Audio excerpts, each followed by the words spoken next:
Holy City Center Radio. It is episode 405, and I am your host, Christian Sanger. Today is Monday, September 1st, 2025. What's up, everyone? I hope you enjoyed the first weekend of college football. I'm sure a lot of you were very excited, although maybe the games didn't go the way you wanted them to, but I'm sure it was an exciting day, even if your team didn't win. Thankfully, UConn did win. I know, football powerhouse that we are. So I was happy about that and just enjoyed watching all the bigger programs, more well-known programs play as well. Some very, very big games to start the season. So that was a lot of fun. That was really the highlight of my weekend in terms of anything you guys would be interested in. But I am excited because today, Monday, Labor Day, which, by the way, I hope you had the day off. I hope you're enjoying a 3-day weekend. If you're not, hopefully you get some time off somewhere to make up for it. But yes, happy Labor Day. Blink-182 is playing at the Credit One Stadium out on Daniel Island. I will be attending and looking forward to it. I've seen them many times in the past, early 2000s particularly, but also caught them 2 years ago now, I think, in Charlotte on their first tour back with their normal, most popular, well-known lineup. So looking forward to it. It'll be fun. I'm sure it's going to be hot, and the whole floor is general admission. So basically the whole floor is the pit, so there's no seats or anything like that. So the closer you are to that stage, I'm sure the hotter and sweatier it's going to be. So as much as I would love to be close, I don't think I want to be crushed up against any people and getting more sweaty than I'm sure I'll already be. And the good thing about Credit One, there's really not a bad seat in the house, including, if you're way in the back. So looking forward to it. So hopefully I'll have something fun to talk about in regards to that show for those who care on that next episode. But otherwise, it's been pretty quiet around here. And it's time to get into the news. More than 800 cameras will soon be installed around the city of North Charleston in a project that has been years in the making, but there has been a recent boost to the program. North Charleston City Council leaders recently approved a contract awarding up to $1.5 million to a North Charleston-based company called Robbins Construction Group for the police department's Joint Operations Center project. So the money is going to help design the center at this new evidence building, which is currently under construction off of Casper Paget Way, if you're familiar with that area. So the plans detail that this is going to be a 4,242 square foot, building, and it will be a bunch of renovations done inside this existing building. There'll be new offices. It's going to be, like I said, this whole operations center. And part of that is the cameras I mentioned. So what this center will have, it's expected to have 24-hour coverage with 16 workstations. The stations will have a 3 to 4 person shift coverage. So basically, it's what you would think, a command center, operations center. There's going to be cameras around the city, 800, as you heard, and people will be able to see those cameras and be able to potentially catch crimes that are occurring. Maybe if there's someone fleeing an area, they might be able to see them on, whether it's live or they can look back. You get where this, what this project is about, I'm sure. And just as a side note, currently they do have something in place similar to this, but this is going to be a little bit more state of the art and provide more coverage. They have a temporary station right now that they can access footage for more than 700 cameras. So they're going to get a 100 camera boost on top of what they currently have. And they use this real-time crime center platform, to do that stuff. So they're going to obviously have a big boost from this. Now, the city cameras are going to be positioned in major roadways as well as areas that have been designated as high crime areas. That includes, whether this is a high crime area or just a major roadway, you can expect cameras in places like Rivers Avenue, Dorchester Road, Palmetto Commerce Parkway, and Ashley Phosphate Road. Department officials also say they have access to footage from volunteer, resident, and business cameras in the community. So they've already got like a network of businesses and people, whether they have their own security cameras, ring cameras, that type of thing, that they have agreements. So, this, when it comes to solving crimes, we want police obviously to have whatever they not whatever they need, but within reason, what they need to do to solve these crimes. But the more you give them, of course, the more there are concerns about, privacy rights and things like that, especially when we're talking about just cameras everywhere. And some community advocates and residents did petition against this surveillance program back in 2022.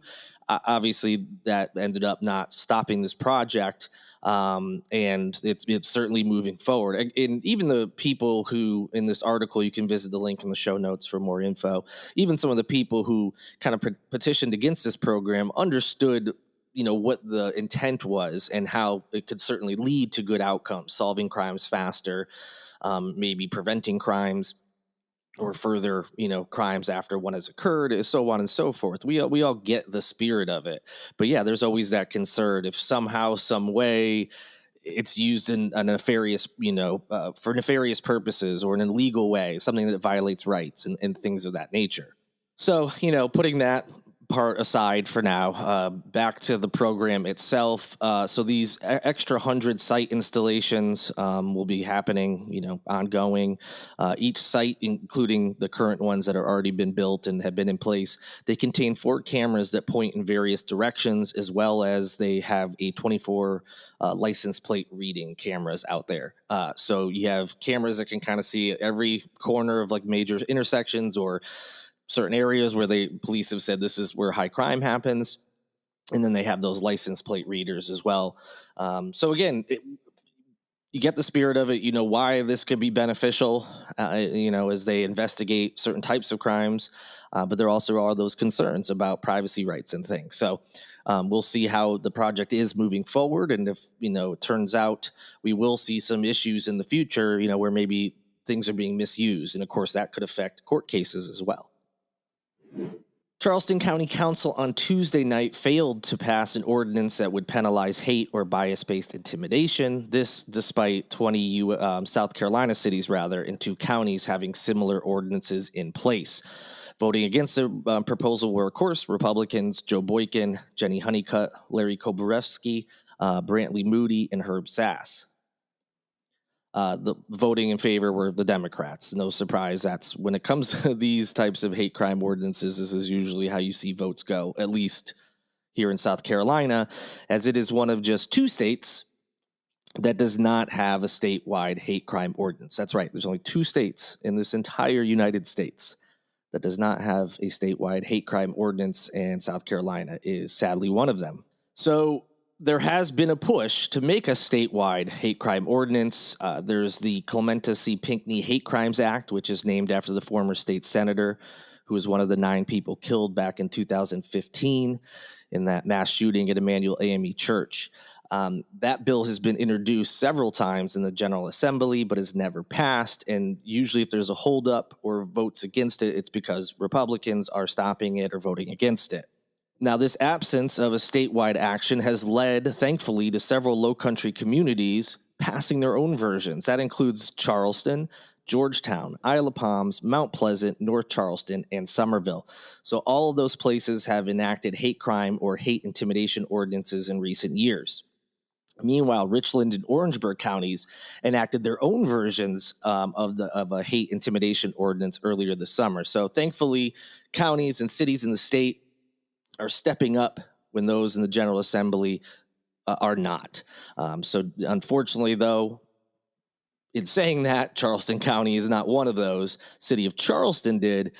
Charleston County had a chance to do so last week, and they voted against it. Yeah, we're just going to stick with the theme of this episode. This relates more to the first story about concerns over, privacy rights. But this one is a little bit more concerning, at least in the near future, than the first story was.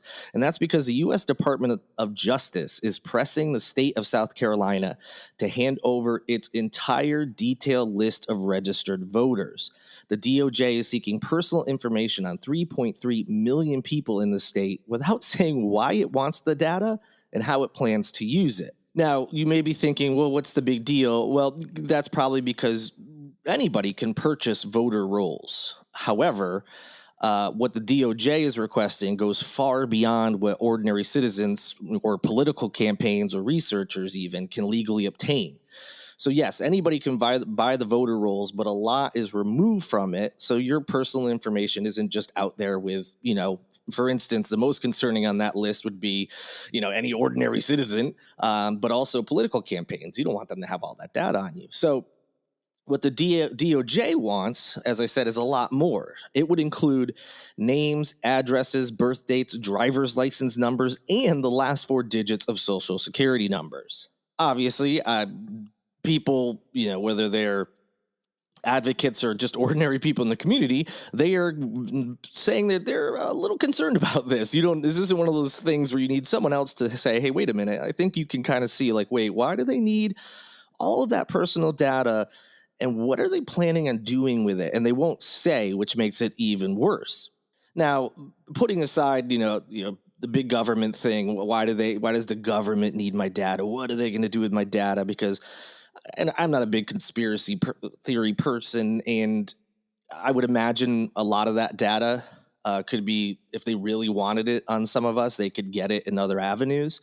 So if you want to put that aside for a moment, I don't think you should completely, but I get it. Put it aside for a moment. The other concern, of course, is that identity thieves could easily get this information if it's been, if it's on the federal level versus just on the state level. Who knows what different security systems are in place for these types of things? You just never know what will happen the more that you send out this sensitive information. So I think there's, those two sides of those, or there's two sides of why this is concerning. And it's, this could just make it easier for identity thieves and hackers and things to get this information.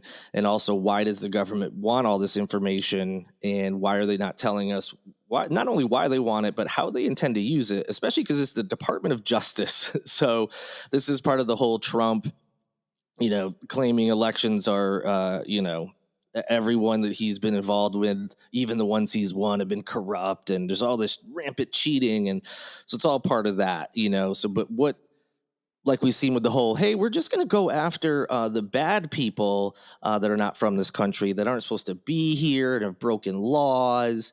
And then we've seen what a mess that's been, and people getting caught up in it, and some people getting caught up in it that the government is kind of like reverse engineering, like with Kilmar Abrego Garcia. It was like, oh, we made a mistake. And then when they got pushback about it, they're, well, we got to find some reason, some charges, something.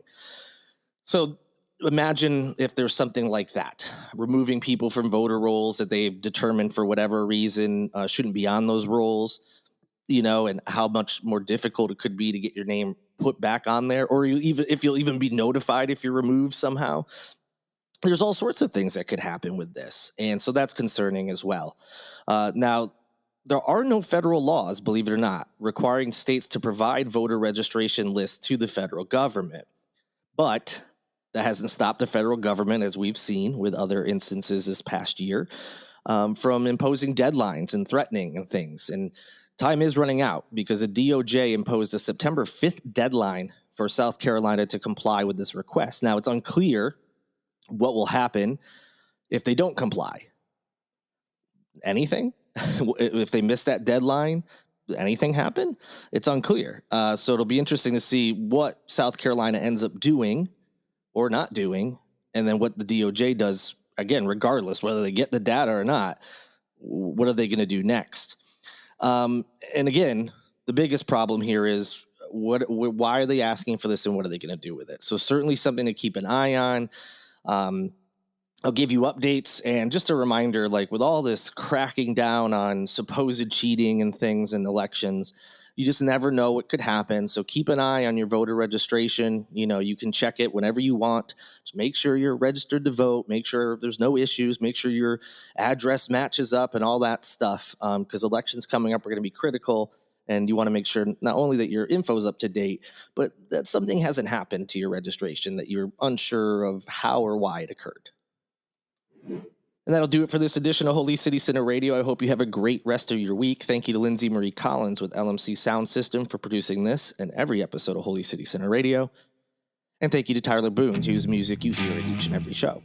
Have a great Labor Day, great rest of your week. I will talk to you a little bit later. Until then, though, good night and good luck.